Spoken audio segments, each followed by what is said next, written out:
Welcome to Nitpicking Nerds, and today, a tier list for Commander staples based on how fun they are to play against.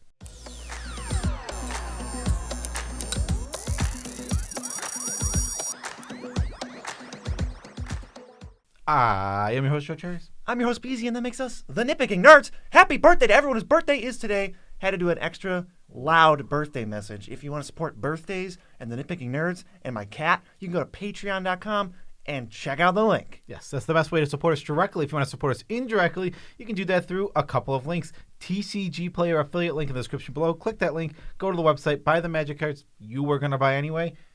Guess what? Nerds get a kickback. And guess what? Guess what is now part of this because somebody pointed it out to me. Did you say guess what all the time? I say guess what in that specific part all the time. I would believe it. What else do we have to say? Dragon Shield. It's the best sleeves in the multiverse. Good sleeves. They're the sponsor of the gameplay series Shuffle Scuffle, which is coming soon again, the sequel to a theater near you. If you want to buy the best sleeves ever in the whole multiverse, you can Good sleeves. Go to the link, buy custom sleeves, buy regular sleeves, and then we get a kickback on the order. And one last shout out before we hop into this video. Moxfield.com, the best way to build decks. Go use Moxfield.com. Follow us there. We're going to be the most followed account on the whole website in 2 weeks, 3 weeks, 4 weeks, whenever you guys all go follow us on that site. Basically, if you want to know what all our decks are, they're all listed on Moxfield. So just go follow us, and then you can view all our decks. All right, it is time to get into this video. We are talking about Commander staples. We went and we picked a bunch of them that we thought would be good to talk about, and we're going to tell you how fun they are basically to play against. The experience when you play this card, obviously, if you put a card in your deck, you feel it's fun for you to play. And almost every card's fun for you to play. But the experience of the opponent matters a lot in Commander, so we're going to talk about how fun these cards are to play against. Yeah, we're going to be putting them in from S tier, which is the best of the best, all the way down to Poop tier, legendary Nitpicking Nerds exclusive tier, the worst of the worst. And it's not to say that these cards are good or bad. We're just not evaluating that. They're all pretty good.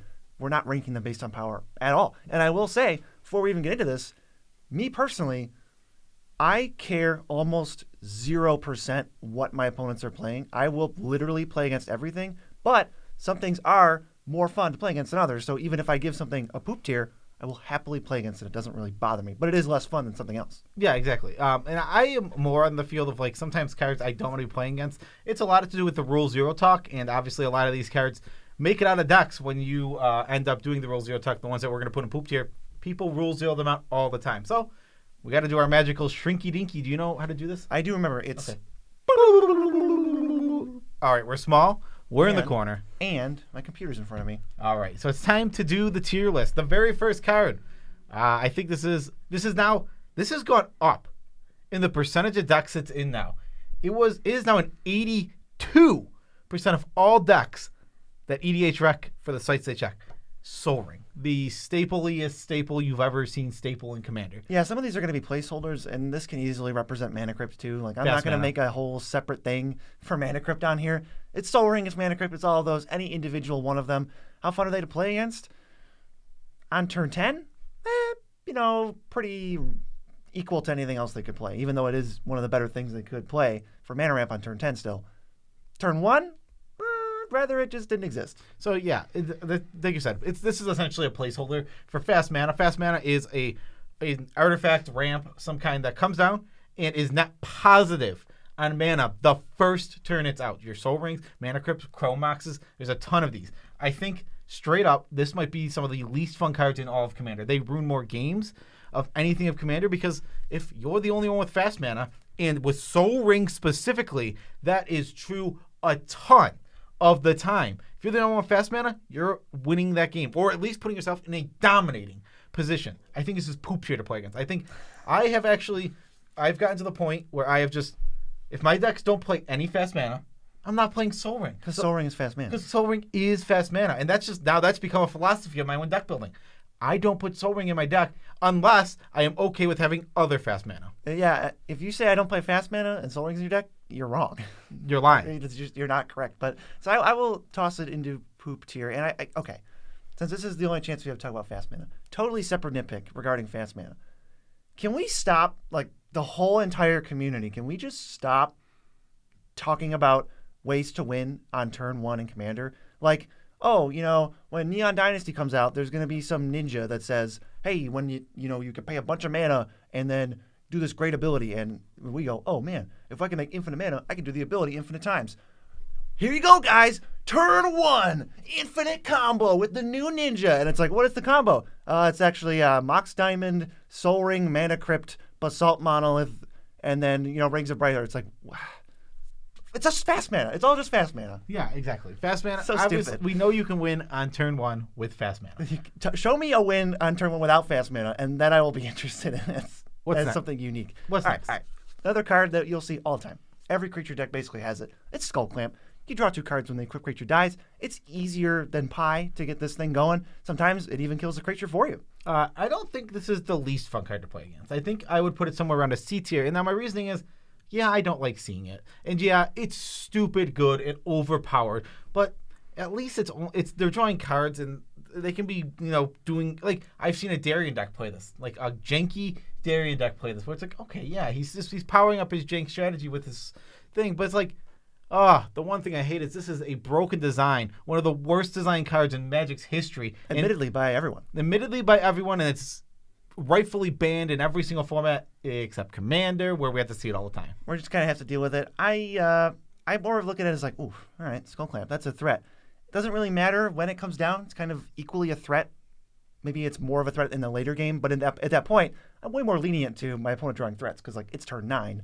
There's a lot of things that are going to mess me up at that point. So I really don't have as much of a problem with Skull Clamp. It's just so... You said C? C, D. I like C. Yeah, we could put it in C. I don't think it's like... It's not like the card that I hate the most, but I definitely don't like playing against it. Like, it's heading toward... Actually, no, put it in D. Oh. Because I think it's fair to put it in D because it is... It's not fun. It's not a fun card to play against. It's not poop tier. Like, I'm not... If someone plays, a Skull Clamp, I'm not like, well, let's ruin the whole game. If this was a BZ list, it'd be a C. Next, Lightning Greaves, Commander staple. Swiftfoot Boots, same thing. It protects your commander, makes it so it can't die to spot removal. Now, in terms of how fun this is, for me, it's 0% unfun. I just think this is kind of like, in half the decks, Lightning Greaves in, it's kind of janky and doesn't necessarily need to be in there. That's fair. It's fine to have it. It's not like your commander's unkillable. It will still die to like half of the things that I'm playing. Okay, so I would put this in A tier. I think it is very fun to play against overall, but there is the times when it is frustrating. Hexproof and Shroud, which this is Lightning Greaves and Swiftfoot Boots being put into like one category, can be super frustrating. When you have the spot removal spell or you draw it a turn late and it's like, I absolutely could and should be able to answer the threat, but I can't. And I understand you can answer the boots before, and that's why I say it's A. It's almost perfect, like fun card, and like doesn't really detract. But I think Hexproof and Shroud are just inherently a little unfun. See, I'm gonna veto you because you moved down my Skull Clamp. I'm moving this down to B. I think it's way closer to neutral. How much fun can I have playing against Lightning Greaves? I mean, it's just a thing that my opponent has. But I do like that it creates tension. There's a difference between card creating tension in a game and making the game more interesting, and just like every card your opponent plays is going to try to kill you, obviously. So you got to pick and choose which one of the most fun to play against. And I think this is closer to neutral, slightly above. How about Swords to Plowshares? It's like the most played removal spell ever. Yes, and it is a super fair removal spell. And I think spot removal is incredibly important to the game of Magic, especially when you're trying to interact. Commander, even more. I think this is an easy S tier. This adds to the game. This makes the games more interesting. People having cheap answers and able to kill things off the board quickly. It's just going to make for more fun games for everyone. Sometimes your thing's going to get swords, and you're going to not be happy. And that's actually, I was going to say the opposite. So if I'm starting to do my thing, and I'm sensing that, like, I have the best start of anyone at the table, I'm going to run away with the game. How interesting is it if I just run away with the game and nobody does anything? Yeah. I kind of want to, like, feel like I'm playing against opponents. So if they actually interact with me, stop me, delay me, or just kill me, that's fine. That's what a game is. If I just kill everybody on turn 4, no, I'd rather get swords and have to play a game. Yeah, I mean, well, I guess I was saying more like it's a feel bad sometimes when the sword's on you, but think of it this way. Swords. Well, I don't think so. When you use when someone uses Swords to Plowshare, one of your opponents, it is going to 66% of the time not be on you, and it's going to be helping the game to keep going. I mean, I don't think interaction in a game can ever be bad. Because I on the times where I understand that me going off will happen to the other players, and I'm happy that it's in everyone's decks to stop everybody from having these explosive turn 5s. Okay, yeah, that's fair. Next, we have Teferi's Protection, which I think is a super interesting card to play against. It is so weird and so powerful that I'm not lumping in anything with it really. I'm going to keep Teferi's Protection by itself because it's not a fog. It's not like Faith's Reward. I mean, yeah, it's a fog. It's a protection from a board wipe. It's a protection for your life total. It's like 17 different things. You're not losing the game most likely when you cast Teferi's Protection. But if you cast like a Flawless Maneuver, yeah, you can easily die. So I think Teferi's Protection is mostly fun to play against. It's almost never going to detract from the game. But also, it's like, is it really super fun? I think it's like a C. This is the most neutral middle of the line where it's like it doesn't add. I'm not going to get upset and mad when you play it, but also I don't think it's like more fun. It is a unique card where it's like, I mean, you do this more than any other human. Does BZ have Teferi's Protection? And he does 90% of the time. 75% of the time I do, and then sometimes I just don't have it. And I'm like, this is kind of fun. Because you leave up 3, BZ doesn't waste a lot of mana. His decks are very low on curve, so he uses most of his mana. When he leaves up 3 mana and passes his turn, it's very obvious he's holding something up. 3 mana instant. That's a lot. That's a lot for me. That's a lot, period. A 3 mana instant is a sign of something. All right. Sarah Ascendant. It's a 1 mana 6/6 lifelink flyer. I actually resolved this card pretty recently on turn 1. I think I was at like 70 life on, a couple turns later, and everybody else was at like 20 life. Yeah. Sarah Ascendant is a poop tier card for fun. Nobody wants to play against this card. It's a turn 1 6/6 for 1 mana. And even when it's not a turn 1 6/6, it's a turn 3, 4, 5, 6, 1 mana 6/6 flying lifelink. And that is just not fun to play against. The worst part about the card is for power, you maybe have to put it in your deck, or your deck wants this card in it. And then when you're not at 30, this is a literal just blank magic card with absolutely no text, and that's not fun to play. So it is basically only either a giant lifelinking threat or nothing, and neither of those are pretty interesting to the game. Yeah, they don't. I don't think Sarah Ascendant makes almost any game more interesting. It tends to just only detract. Right, you're just like, oh, okay, I have to deal with this before I start playing the game. All right, let's see. Smothering Tithe is next. One of the most frequently triggered cards in the on this list, I guess. Every time somebody draws a card that's not you got to say, hey, can I get a treasure? Or are you going to pay 2 mana? 2 mana is a lot. Yeah, this is just another one of those cards, and there's going to be something similar to it where it triggers all the time. And because it's triggering all the time, you constantly have to ask them if they're going to pay for it or not, and they get a treasure. Now, the problem with this is neither side feels good. If every time you draw a card you have to pay 2 mana, that sucks and that's unfun. It's untenable. And then on the other side, if no one ever pays, and every time anyone draws a card, they get a treasure, they're just going to win and run away with the game because they're going to have so much mana. This card makes for it's misery. Now, I don't think it's quite as unfun as the Sarah Ascendants and the Soul Rings of the format. Of like the mega high variance wombo starts. Yeah, and like as much as this card makes me roll my eyes and I don't want to play against it a lot of the time, I think it's in the D tier with like the Skull Clamp where it's like, oh my god, it's just one of the best cards in the format, and it's just like, oh, it's so annoying. Yeah, like you said, you can't do the always pay, and you can't do never pay, which means you do have to do something in between. And that just slows the game down because you got to think about what the best choice is, especially because you don't even know sometimes if you want to pay for it until you draw your card because you get to see the card. But after or before, you want to decide if you want to pay for it. So it's just like, oh, it just adds so much time to the game, even like as a new perspective of kind of lameness. Yeah, the game's gonna be 6 extra minutes because of this card. Yeah, Smelling Tide's a great card, and I play it in some decks, but it is definitely one of the ones where it's like when people, it's a groan test. When it makes you groan so much, like, oh my god, yay, I'm so glad you had that card. Oh, but then you go, does anyone have an answer? And somebody does. You're like, whew, don't have to deal with that crap. Yeah, dodge that bullet. This one's not so much. I don't know if it's like a literal staple, but it's a highly played card that we wanted to put on here because it's interesting. Grand Abolisher. And all the cards like it, Teferi, probably another Teferi. They all just shut down interaction. Nobody can play instants except you, basically. Dramoka, basically who is Teferi in disguise. Yeah. On Tarkir. Yeah, it's a Teferi dragon. Yeah. Teferi's dragon form. Anyway, they stop interaction. How fun is that? How fun could that possibly be to play against when you can't cast spells? Yeah, it's the exact opposite. This is the poop tier. This also fits with like the silence of fun. It's like I think silence is a fine card in CDH specifically.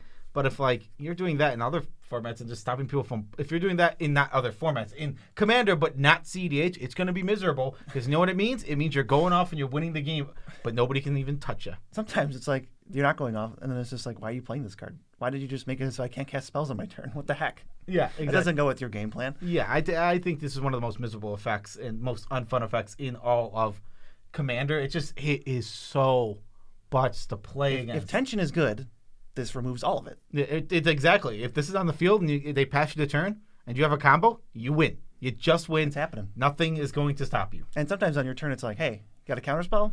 Hope you have another one because you're going to have to use one now.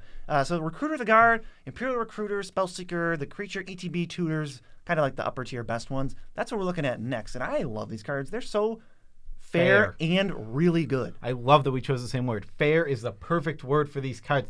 I think the creature, these 3 mana get a creature tutors are perfect power level for what our tutors should be doing. They are narrow. They're incredibly narrow. Repeatable. They're good. And you build your deck with these in mind, or you build a deck and then you put it in because your deck fits this card. I think these cards are literally perfect. And I would say that they're an A. I don't think that they're like perfectly adding to the fun, but like players are going to be doing more cool, fun stuff, getting together their cool, janky interactions more often. And it's just going to be a more fun game overall with these. And that's saying something because tutors, we're going to get to, they're not so fun. I mean, if you look at Grim Tutor, these cards are better than Grim Tutor, and they're more narrow, and they're more fun. They just like beat Grim Tutor in every possible metric. It's literally every metric. Yeah, it's not even close. All right, Counterspell. Straight up, the 1-for-1 counterspells of the world. How fun are those? People hate counterspells. Like, for me, I have Counterspell just up at S with premium interaction and Swords to Plowshares. But I know most humans do not. It's a feeling. This is one of those things where it's not, when you think logically, if I play a 3-mana creature with no ETB, but it has like some attack trigger, let's say, sure, and somebody Swords to Plowshares it, and I gain 3 life, okay, whatever. If somebody counters it, it's essentially the same thing. I mean, it is almost exactly the same thing. I guess in that situation, it's worse, the Counterspell, because they're more behind on mana. Yeah. So what I'm saying is, it's pretty much the exact same thing. But this comes down to how something makes you feel and how the interactions. Counterspells feel bad. I don't know what it is, and it's one of those things where it's like, I can't explain it. I don't know why getting my spell countered seems to suck so bad. I want to do a poll on this at some point where, like, would you rather have your creatures Swords to Plowshares or Counterspelled? And that's like, there's no context in the question at all, and I guarantee Counterspell would, like, annihilate Swords to Plowshares. Yeah, and it's super interesting, and I mean, I agree. I think a Counterspell is less fun than an interaction piece that afterward. And why is that? I don't even really know. Because I know logically they're about the same. But I think I'd put this in A. I think interaction's still super important, and counterspells are incredibly important to the format. But they are fun to play against because they just need to exist, or else combos are unbeatable. Like literally, sorcery combos can't be beat if you don't have counterspells. So they're super important, and they play a role. And they play a role, and they're super good to the game. But yeah, I get that they're less fun than a Swords to Plowshare.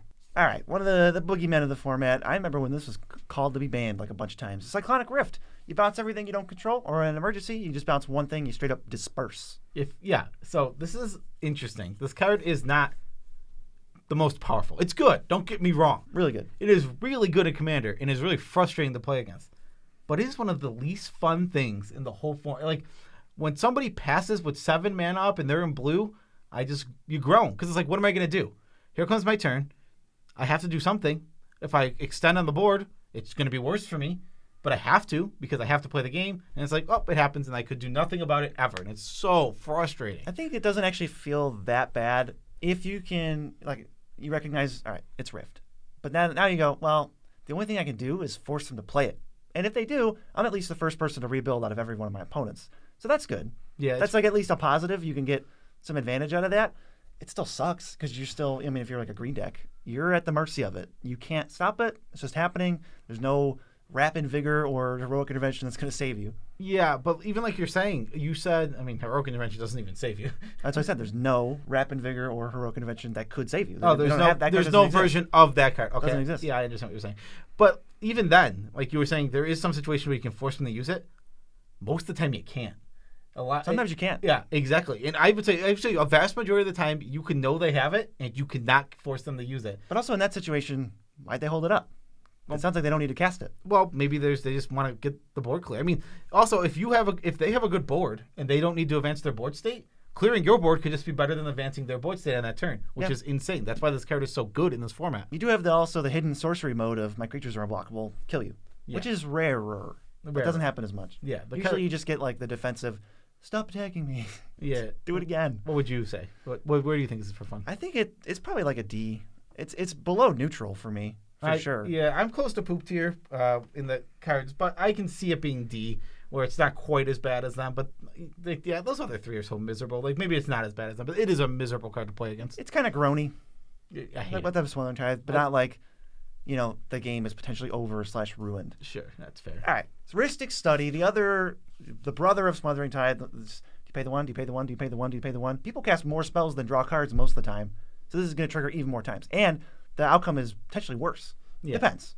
So just easy here. This goes right next to Smothering Tide. Yeah, both these cards are like the most equal. They're so similar, and they just go together in almost all cases. They're both miserable to play against. It's the same exact thing. You can't afford to pay one extra for all your spells, and if you do pay one extra for all your spells, you know how good a 3-mana card is that says your opponents have to pay one more for every one of their spells? That card's insane. That's real good. Really, really, really good. Next, we got Windfall, which is standing in for Wheel of Fortune, Dark Deal, Time Twister, all that stuff. Discard your hand, draw some number of cards. Yes. What do you think of Windfall? I should hear your opinion on this one. I can tell you what I don't think. I don't think they are one of the most problematic card types in the format. Not on that train. I think they have the potential to be really annoying if you're resetting opening hands and basically forcing people to mulligan. That's awful. But a lot of things are going to be awful in that point, and that's where you get to Soul Ring probably caused that problem. But when you get to the late game, sometimes they're just terrible. Like, they feel like a group hug card. Yeah. And that actually can be not fun, where somebody wheels because they have nothing better to do, and they're out of cards, but you're like, this is bad for you. You just gave us 21 new cards, and my opponents are going to use these better than you would. Yeah, one of the things about wheels is they tend to, they refill everyone's hands, like you said. And that can be a net negative, that can be a net positive, and it's all about balancing that out. In general, if you cast Wheel of Fortune and everyone's on equal footing, it's bad. It's really bad. You have to have less cards in your hand than everyone else for Wheel of Fortune to be more beneficial to you. That's the key to using cards like this. And usually that's why Fast Mana is so good with them. It lets you throw everything out, vomit your hand out super early, and then get a fresh new 7. I actually just thought of something. Sorry, you finish your thing first. No, go ahead. Okay.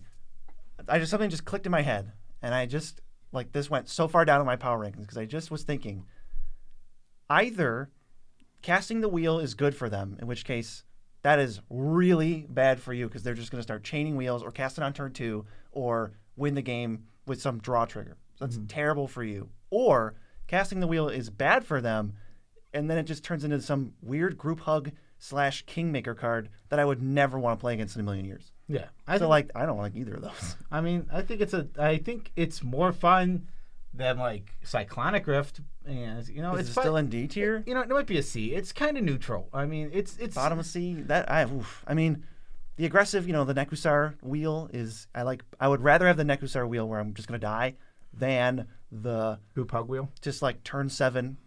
See what happens. Like, no, don't see what happens. Yeah, I agree. Don't see what happens. Don't do that. I can agree with you on that completely. I think it's about neutral, but I can see how it's trending toward unfun. All right, we talked about counterspells, but what about free counterspells? What about Fierce Guardianship, Force of Negation, Pact of Negation, Force of Will, Foil, Commandeer?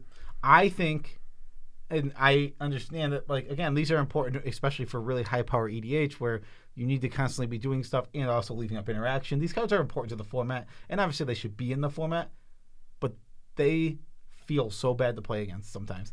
I specifically fought to get Foil out of our cube. I mean, it's the worst. It's one of the worst free counterspells. It's not even good. I don't even know. I am convinced it wasn't even that good in the cube, and I think it still should have come out because people hated it. Yeah, it wasn't. It just wasn't fun. It left that feeling. It's one of those things that just makes you groan. It's like, when you're playing against a player who's playing blue, like a larger, like say they're playing just a blue deck. You are waiting for them to tap out. You're trying to take advantage when they tap out. It's a little game you play. But there's a level of it where it's like, it doesn't even matter if they're tapped out. And that feels so frustrating. It's like, I made the right choice. I made my moves at the right time. And it still didn't matter. These days, I don't even really take that into consideration as much when like, if my opponent has, I know they spent $500 to $1,000 on their deck, and I can see that they have maybe a blinged out thing and they got fetches. Okay, I'm fully expecting here, there's got to be some free counter magic going on. And so I'm just going to play around it less. Yeah, you just can't go, I'll wait till they're tapped out. Like, A, that might not happen, and B, it doesn't matter. One of my biggest problems is just this is not really a problem with Force of Will itself. It's the design space sucks, and they keep going back to it. Do we have to keep going back? Like when we had just Force of Will and like foil and like foil's completely fair and misdirection. These free spells, it's like commandeer. It's like none of them are. Force of Will's insane. Right. The other ones suck, and that's fine. They keep riffing on it. They were like, well, here's a free counter spell, but you don't have to pay a card. But you got to pay the 5 guaranteed next turn. And they're like, okay, I'll just win the game. It's like, oh, well, here's Force of Will, but it's worse, and you can't do it on your turn.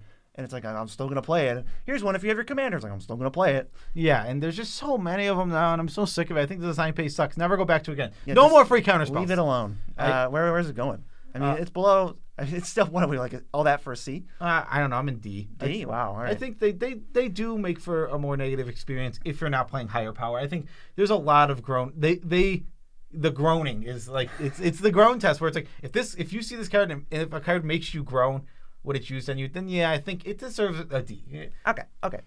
Here's a card that's just like one of the big ones that I question, why is it here? And it's Necropotence. Pay life, draw a card.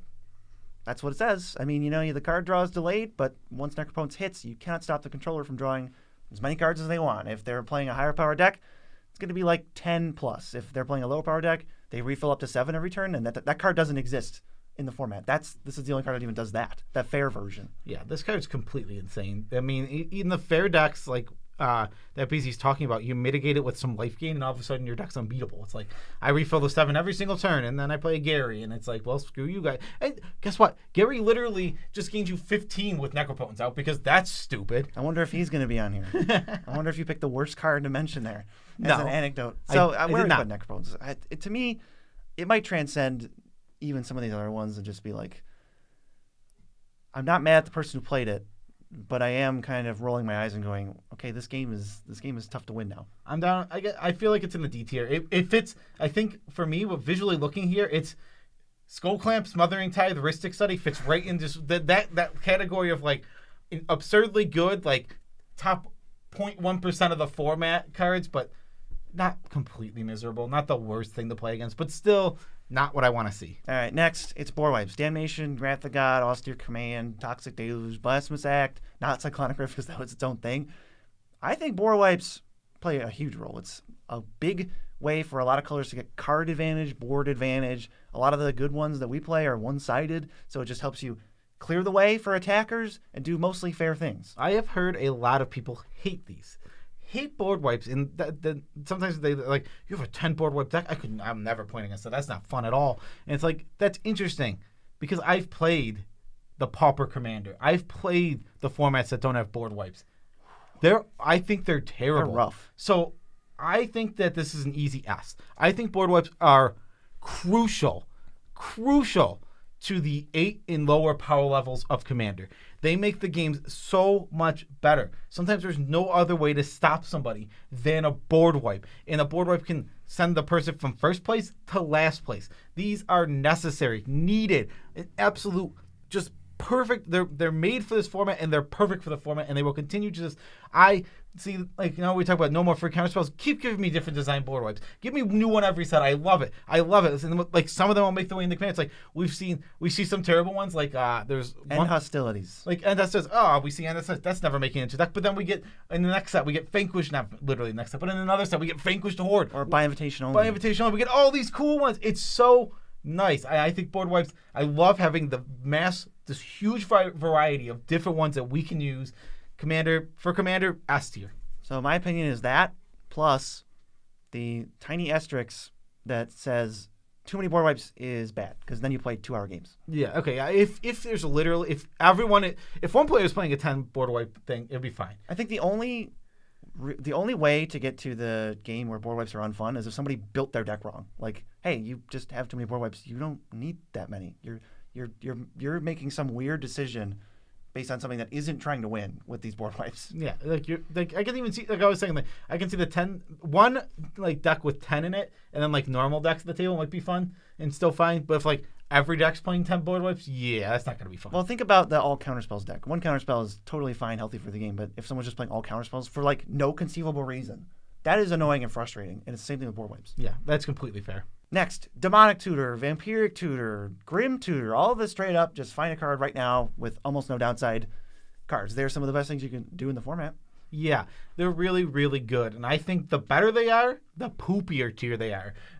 If the very best ones of the format that have super little restriction, I think are the worst to play against. Demonic Tutor and Vampiric Tutor specifically, those two are the most miserable cards. Because D-Tutor's here, I'm putting it straight in poop tier. These are cards I don't want to play against. Wow, poop tier. I think it's an easy poop tier. I think that the super powerful. Well, let's remove Grim Tutor from this. We're just talking about like the Enlightened Tutor, Vampiric Tutor, that kind of thing. The best tutors. The 1 and 2 mana, like almost no restriction. The 1 and 2 mana, even if it has a restriction, it's insane still because obviously it's if you look at like Worldly Tutor. Worldly Tutor, your Enlightened Tutor, Mystical Tutor, all these type of tutors. They're insanely well costed and they're way too powerful, and that's obvious. All right, I'll give you poop tier, but I'm moving them to the top of poop tier because sometimes they can just enable fine things. It all depends on what you're getting. Yeah. But usually what you're getting is another card on this list. The problem is one of the main issue that I have with it is this is a 100-card singleton format. And it isn't. I'm playing 5 of whatever card I need. Exactly. Again, I'll list those caveats again. I think these cards are great for competitive Commander, and when you're playing that high level. But when you're in the mid tiers and you're looking to do like janky fun stuff, you're looking to be on board. All the players are going to interact with each other. These make for a lot of samey games. If you have, like you said, if you have 5-6 tutors in your deck, you're going to get. I love BZ's old description that he used to give. You don't have 90 targets for it. You have 5 targets for it. You're going to get the same 5 cards every single time, and it's going to make the games feel incredibly samey. No one wants that. Next, Joe mentioned it. It's Grey Merchant. This is like a special BZ card. I hate this card. Like most cards, totally fine with. This card is really annoying to me, and I'm not even really sure 100% why. I mean, I can explain to you, but it's just like it's part like reverse nostalgia. I just had a lot of games tanked by this card. It's got a really good effect. Can't really get it anywhere else because they don't print this wording on things. So it's a lot of life loss. What I tend to see happen is any deck with Grey Merchant is never just playing one Grey Merchant. So maybe I would put the first Grey Merchant at C tier, and the second one is like below poop tier, like in Hades tier. Yeah. So, I mean, obviously, Grey Merchant is incredibly strong and it scales really well with Commander. I actually think that most cards should have this wording, though I think Gary is just a little insane. It's really easy to enable and get to go absolutely crazy. I love this wording, but Gary himself is just a little too good. And actually, I think he's the reason they don't use this wording anymore. It might be. I think maybe more so than the card itself, because the card is fine. I mean, this is not a broken Magic card. It's a good Magic card. I think what I'm actually getting at is I don't like the play pattern / deck building it promotes, where you kind of just hope to have it, always want it, find it every game, and then put a bunch of Black Devotion in play, and it's like, I know what's coming. This is predictable. I saw it 3 turns ago. You're not doing anything, out of the order. I know what's happening. Oh, you're setting up all these pips. I wonder what they're for, Phyrexian Arena. And then I bet you have Reanimate. I bet you have Animate Dead. I bet you have another thing to get it back. I'll let you put this wherever you feel. I'm going to be disciplined, and I'm going to put it in the bottom of C. But Grey Merchant, I personally hate you. Yeah. I mean, I don't really hate Grey Merchant, but it can be very frustrating. I don't think... How about this? It's not even that unfun. I just hate it. That's fair. Separate. Next, a card that I do think is super unfun. It's Dockside Extortionist. This is only the fault of one entity, the R&D team. I don't blame anyone for playing it, but what the heck were you guys doing? This card is way too good. It's incredibly powerful. What was this? This is seriously on the level of Oko. It was like, did you test this card? Did you read this card?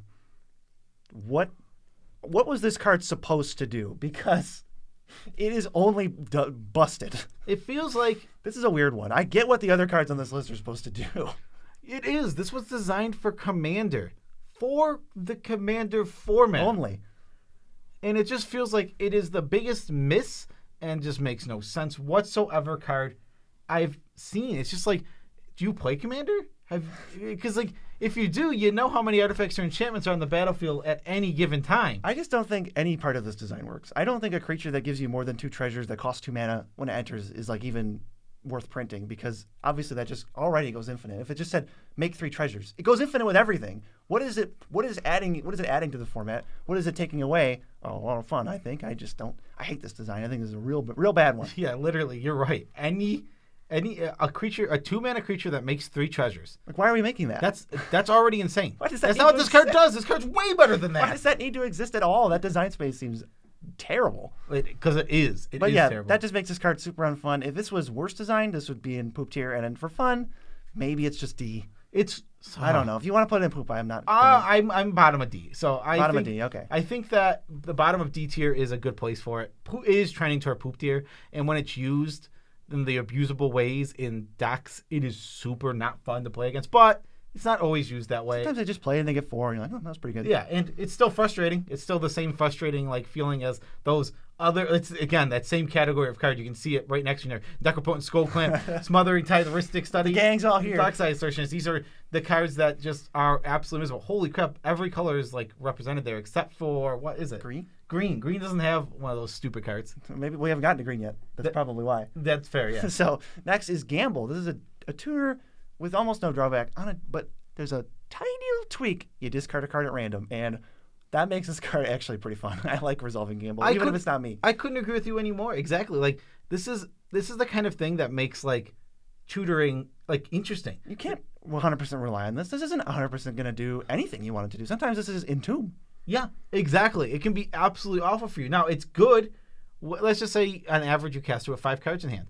One-fifth of the time it does nothing. And discard a card. And 4 out of 5 times it's going to do, it's going to be a 1-mana tutor, which is insane. I like the tension, though. To me, it changes everything. It's also card disadvantage. I mean, some of the best tutors are card disadvantage. We know that. But, it is card disadvantage. And you could potentially, say you get it, you get a card and you didn't want to discard something, just something random that you wanted for later in the game. It's like, well, that sucked. I mean, I want that card. I mean, I got what I wanted, but I also wanted that. I know it's rare, but this also is not a card you can just top deck and play. Yeah, I think you have no cards in hand, you can't cast it. I think this adds to fun. I think this is at least a B tier where it's not in the neutral zone where not the neutral zone. That's a football term. It's not in the neutral zone. It's in is poop tier the end zone. I guess poop tier is so S tier is the end zone for our team where we score a touchdown, right? Or the other teams, I guess, and then poop tier is the end zone where they score on us. Yeah, that seems fair. So I think this is B, like Lightning Greaves, where it's it doesn't add a ton to the game. But the little tiny mini game that only takes 30 extra seconds to resolve, it's fun. It's like Chaos Warp. That card is so much more fun than Beast Within. I mean, they're both good, but the fact that it could be worse and the card's still worth playing, chef's kiss. Yeah, exactly. I absolutely love stuff like that. Next. All right, here's a good card. It's the second best card from Commander Legends, and nobody got this card right when it came out. Nobody had it as the best card or the second best card from Commander Legends. It's Jessica's Will. It makes a bunch of mana and it draws you 3 cards. Yes.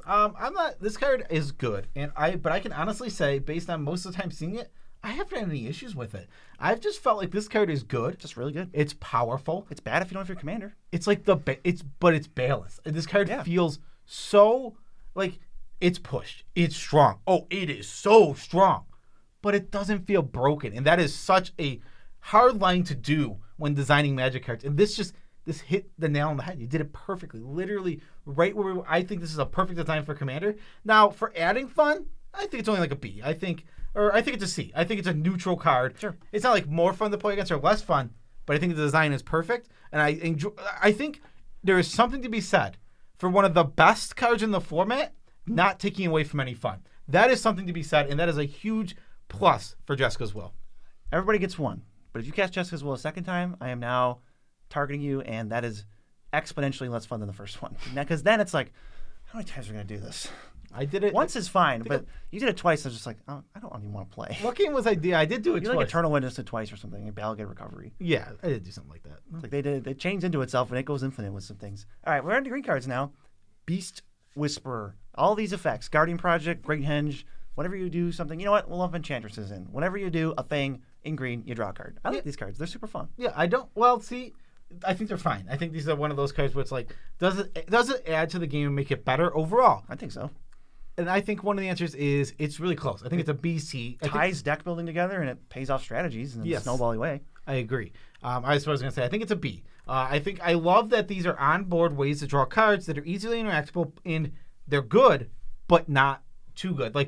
there's onboard ways to draw cards like Consecrated Sphinx are miserable, which we actually did not talk about. Ristic Study, then. Yeah, like onboard ways to draw cards that are miserable. And there's things like Ristic Study. But this is on board, it's fair, and it's easy to remove. It is so easy to kill this 2/3 creature. Or an enchantment. Or an enchantment. The 6/6 version, or the Guardian Projects. There's a million different versions of these. They all die super easily, except for the one is Shroud. And they don't give you things for free, though. There's an Enchantress with Shroud. But unlike the Sphinx in the study, they don't give you anything for free. You have to actually build and play towards it. Yeah, exactly. You don't just play, it's not play Beast Within Profit. Or not not play Beast Whisperer Profit.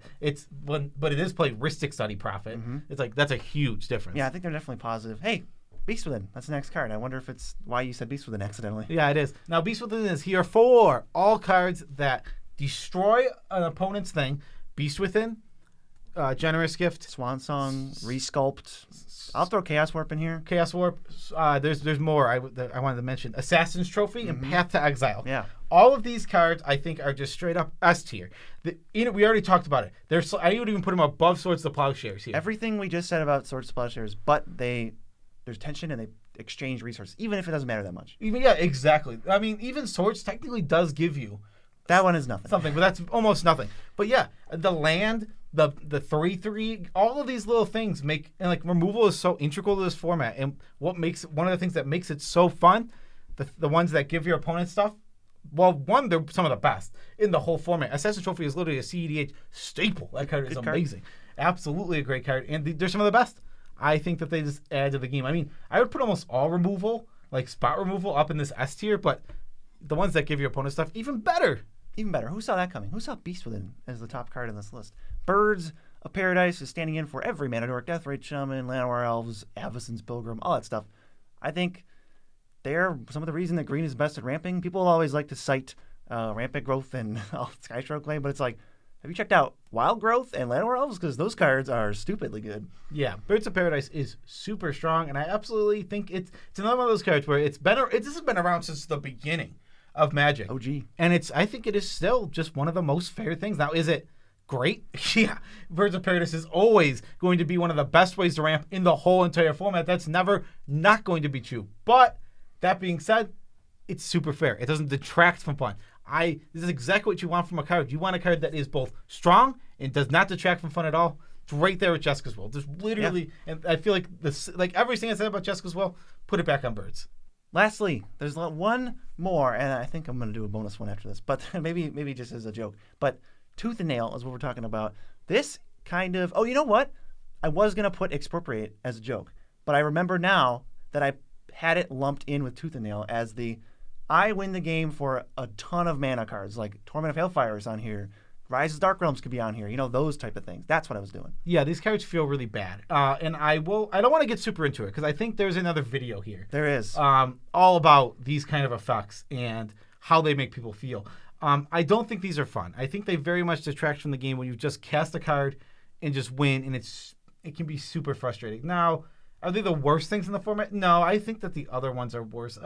What do you think? I think the line is blurred between what actually qualifies as one of these types of cards, but that's what the other video is. Yeah, exactly. So what do you think? Where would you put this? I think some of the problems with these cards is that they don't have to be played for them to wreck a game, especially for the caster. We talked about this example where Cherries is throwing all the big splashy spells in his deck, and the result of that is I'm going to just kill Joe Cherries every single game he plays that deck, hopefully before he can do anything, which is the least fun he could possibly have. And then when he does it, the game's over and I knew it was coming and I couldn't have done anything, which makes me feel like, why'd I play? Exactly. We reached a point in an old deck, and Expropriate is the example card, not Tooth and Nail specifically, so it was Expropriate, where it resulted in a win probably at least 90% of the time I cast it. If I cast it 9 times, I won 10 times. And that was happening. Dang, that's really efficient. You just get like a bonus win. If you cast it 9 times, you win 10 times. Holy crap. If I cast it 10 times, I would win 9 times. Expropriate was winning games at that rate. And BZ, this was something we were like, this is 5, 6, so long ago. 7 years ago. I was a different person. I probably had all different cells. You know how they change? We were literally 100% different Probably people. 5 years ago. And people learn how to communicate better. He should have told me that that's how my deck was. But I also didn't even I think he said it once. But it should have been a conversation we had more. I didn't even know my deck was like that, and I hated Now that I look back, I'm like, well, that was stupid in my deck. Well, it also kind of developed over time where I'm like, he's like, why are you attacking me? I was like, well, because you play Expropriate, because you have all these cards in your deck, because I know I can't let you get to turn 8. That's all I got. I don't have Counterspell. Yeah, exactly. So these cards they just end up like doing this thing where they just say, doesn't matter what happened to us again, boom, I win because I cast this card. Right. Or, watch out, I have this card in my deck. You know that the game's over as soon as I see it. The question is, where do you put it? Poop or D? I'm fine with top of poop, or I'm also fine with bottom of D-ish. Where do you think? I'll let you decide, but it's not going in C tier. Yeah, I agree. I'd put it in poop. I think all right. poop is... Poop, you've deserved poop. You win tooth and nail for the poop. Yeah, I just think these cards are just not... They're just not very There are cards that RC actively does not want in the format. They state like, hey, win the game out of nowhere cards. We don't like those. And some of the ones, the reason some of the ones are legal is because they don't explicitly always auto win, which I get, but they do auto win like 99% of the time. I mean, it's weird to me. If you play Tooth and Nail, you have to choose not to win when you play Tooth and Nail, which I think is just the same as auto win. You have to choose not to win in like deck building. Right, like, hey, you're playing Tooth and Nail. Well, okay. I will say this. It feels insulting. If someone casts Tooth and Nail and there is an infinite combo and they choose not to do it, that feels insulting. That I do not want. That is worse than just killing me. Yeah, I agree. I don't want that feeling. I would prefer the game actually we just, oh yeah, it ended. It wasn't how I wanted to and it was unsatisfying, but at least it ended. But then the other thing is like, nope, I just get 2 value creatures because I don't want to kill you because I want to keep the game going. It's like if you do that, I will literally quit. It feels like pandering. Not pandering. Like feels like you're like talking out like, I'll allow you guys to live. If I see Kiki Jiki on top of your deck or something, and I know you have Zealous Conscripts in your hand or something, and you play it and you do not put those in play, I am 100% scooping. I'm not going to be like a jerk about it, but I'll be like, you can win here, I'm done. Yeah, I would prefer you just win. If you have a win, do the win. Yeah, that maybe is a whole nother video. Yeah, that could be a whole nother video. All right, but we got to get big. Yeah, we got to get big. Oh yeah, blue, blue, blue, blue, blue, blue. We're big now. Let me move this. All right, that is our video. Special shout out to all of our patrons. Love you all as much as we can without making you uncomfortable. Thank you guys for supporting this channel directly and letting us do this full time. If you guys want to see the video where we talk about win cons basically and stuff like that, I think it'll be a super interesting video. Let us know in the comments if you want to see that one. Yeah, we also have a TCG player link. Buy the cards you're going to buy anyway. Support the channel. And a Dragon Shield link. Best sleeves in the multiverse. Good sleeves. Buy the sleeves you need or custom sleeves from the site that we have in the description. And we want you to follow us on Moxfield to see all of our cool decks, especially with Shuffle's couple episodes coming out soon. You might notice on this list that, it's a very bottom heavy. That's by design. Most cards are neutral. And even most staples are neutral. We picked the cards that we felt were divisive. Make the best talking points. That makes the best talking. Exactly. This was for entertainment purposes. If you ask me where Kodama's reach is, it's a C. It's always going to fall in C range. Cultivate, C range. All the green ramp, C range. Where's Panharmonicon? I don't know. It's C. C, exactly. Normal. The conversation is, these are cards that I could see people putting in different spots, so where would we put them? Make your tier list. I mean, we did put this on tiermaker.com. So if you go search for Nitpicking Nerds on the site, you can reorganize the tier as you want, and you can link it in our Discord, too, if you want to share us your tier list. Share it on Twitter, actually. Twitter they have a good Twitter share feature, so you can do that. They do. So you're talking to past Joe right now, because if you're watching this, I had to record this in the past. Bills are playing later today from when we recorded. Oh. And I'm hoping that they have won. Right, the game has already finished because it's today. The game has already finished, but I'm about to go watch it in I think it's on in 2 hours from now, and I hope the Bills are moving on. And my goal, if they win, I'm going to try and go to the AFC Championship game. I have 30 years of my life. 30 years. I have never been at a point in my life where I could potentially spend $1,000 on sports tickets and be comfortable still. That's because we made YouTube a career thanks to our awesome viewers. Thanks to you guys. Fans, friends, amigos, all that stuff. And it feels so good to finally be at that point where I'm like, oh my God, I can potentially go watch the Bills play in the AFC Championship game. Something that's a childhood dream of mine. Something I would absolutely going to Super Bowl literally is a childhood dream of mine. Dang. But that's past. But I mean, I'm not as much into sports, so it's not on my main to do list. I'd still love to do it. Still be a dream realized from when I was a child. But if being able to see an AFC Championship game is something that if you told 8-year-old Joe, he would poop his pants. He'd be so happy. Wow. And then adult Joe might also poop his pants for a different reason. You just can't control your bowels. No, I don't poop my pants. You poop your pants. So I don't know if pooping pants is what everybody wants to talk about, but as a bonus tidbit. Okay. I know way too many people have pooped their pants, but I don't know if it is too many because I've never pooped my pants. I thought it was something that almost 0% of people have ever done, like as adults, obviously. I didn't know that so many people around me have pooped their pants. So if you've pooped your pants and you want me to know about it, please comment. I have I want to see I pooped my pants in the comments like 10 times. I have irritable bowel syndrome, and my stomach sometimes gets to me. And I don't think it's been super recently, but I've definitely pooped my pants. It's happened. I don't poop enough, and I will admit that. Well, you can't. I poop have whatever your the opposite of irritable bowel syndrome is. I have complacent bowel syndrome. You can't poop your pants if you don't poop. I seriously like once a week for a while there, maybe twice a week. Don't poop that often. I poop once a day. Don't tell me it's unhealthy. We've checked it out, all right? Yeah, it's I think it's like it literally what's healthy for pooping. It's like twice a day to like once every 2 weeks. It's like how is that? It's just this is the biggest range. Yeah, it's like from 0 to 1,000 times per day. You know, one of those. I think from multiple times a day to once in 2 weeks. Like those two don't. How does that make sense? So if I haven't pooped in a month, I should see somebody. Yeah, I have to wait till a month goes by. Yeah, that's constipation. That's when you got to get it checked. I mean, you got to be dead after that. A month? I don't know. I think people you only have so much space in your insides. I think people have been constipated for a month. Let me know if you've been constipated for a month. I want to know about it. I think it is something that can happen. I mean, your body breaks down stuff pretty well. So, well, let us know. Let us know about all your poops. Peace out, Tribe Scouts. They really got away from us.